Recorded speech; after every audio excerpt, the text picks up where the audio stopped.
never see the light of day again. Please, just tell me what I've done. What have I done?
Nah, he's had enough for today.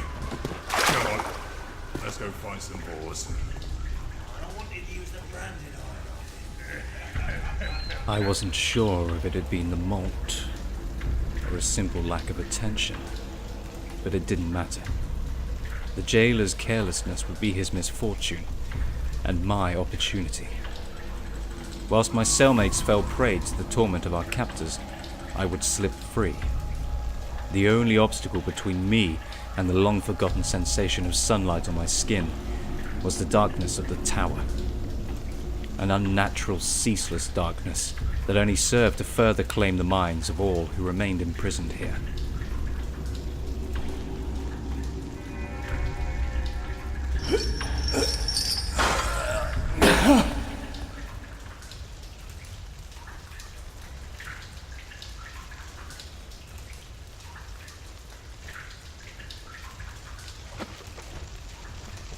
A nearby torch allowed me to assess my wounds. My wrists, raw from years of shackled mistreatment, itched as I surveyed the black, stony corridor ahead of me. The guards had left to find solace in whichever poor wench would let them. I, however, would find solace in the fact that they were no longer around to prevent my escape.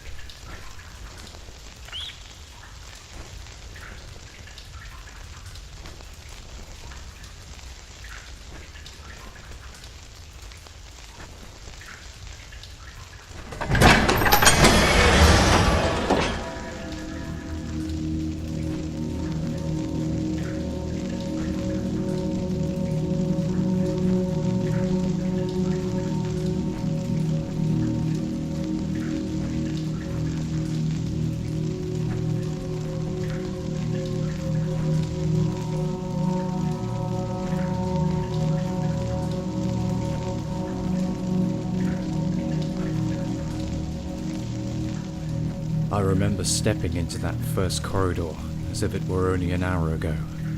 The damp, cold walls of that demented stone brushed against me as I felt my way through the choking darkness. A darkness that the devil himself feared.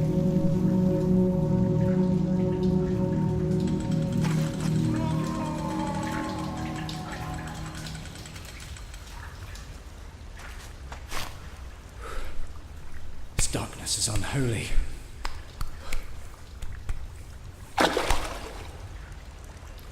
Oh, thank God. Light.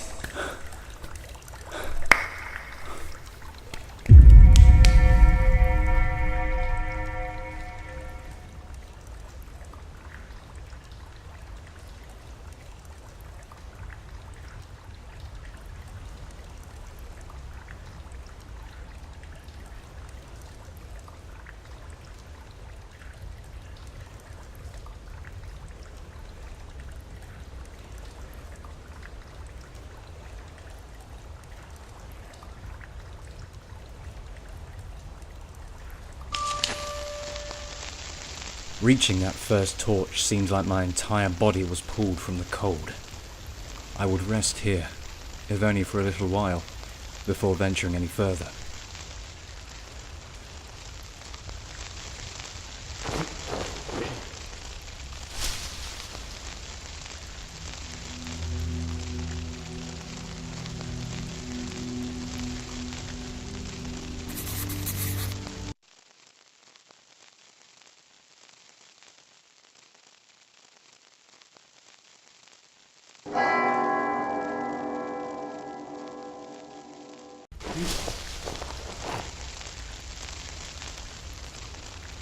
Are you ready for me to tell you more of my story?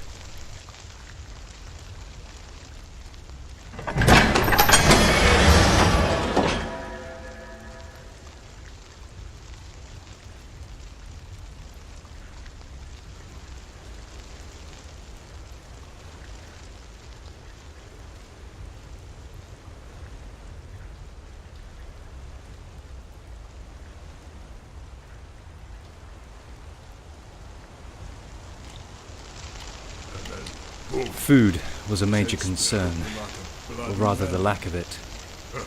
The guards were always given plenty of ale and rich, hearty meals, another, if indirect way, of torturing the starving inmates.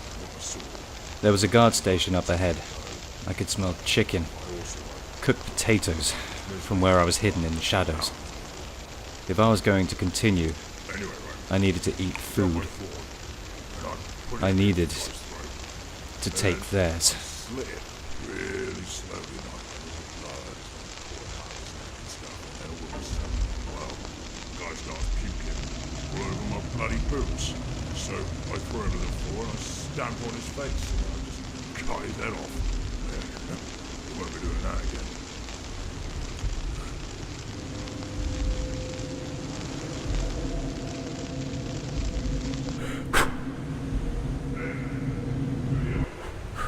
Come on, come on! Who the bloody hell's that? Oh, someone's got me! Get him off me! Stop him!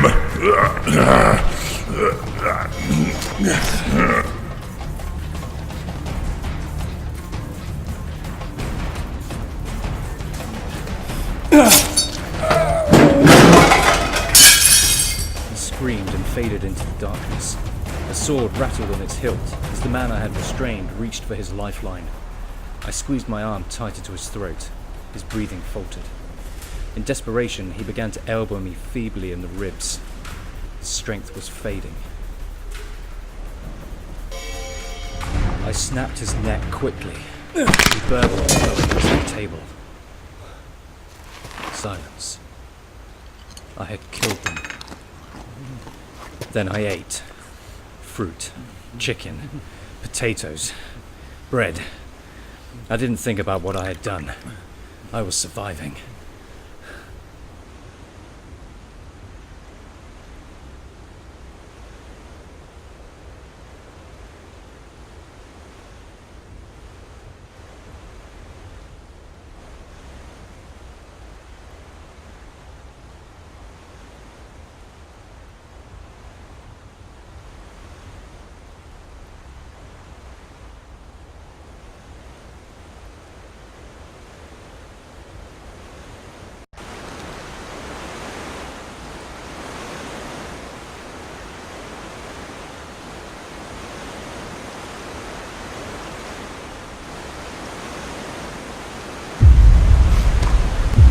Looking up as I entered the cabin, I saw sunlight.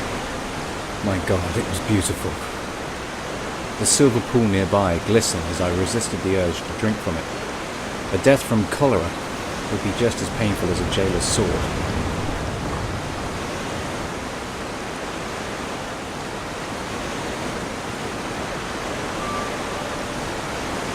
Another torch lit, another chance to rest. My run-in with the guards was careless, but necessary. I couldn't always count on finding a bound of shadow. Sooner or later, I'd need a weapon. A curious, glowing plant shimmered next to the pool's bank. I picked it, assuming it should come in useful later.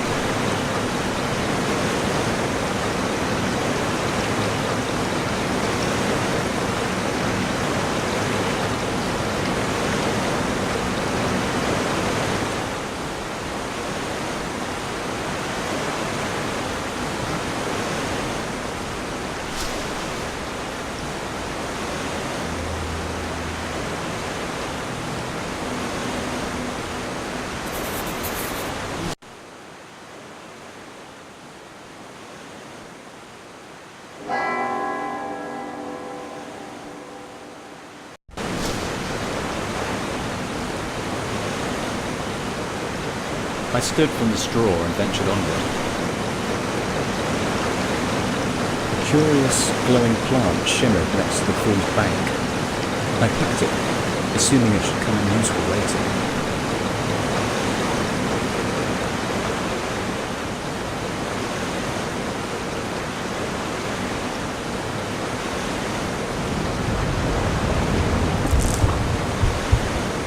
As I braced to enter even more darkness, I recalled to mind simpler, happier times.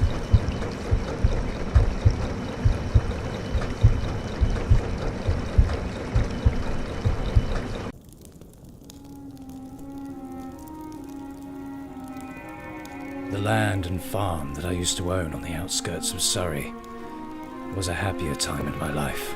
But ironically, it's what led me to the tower in the first place.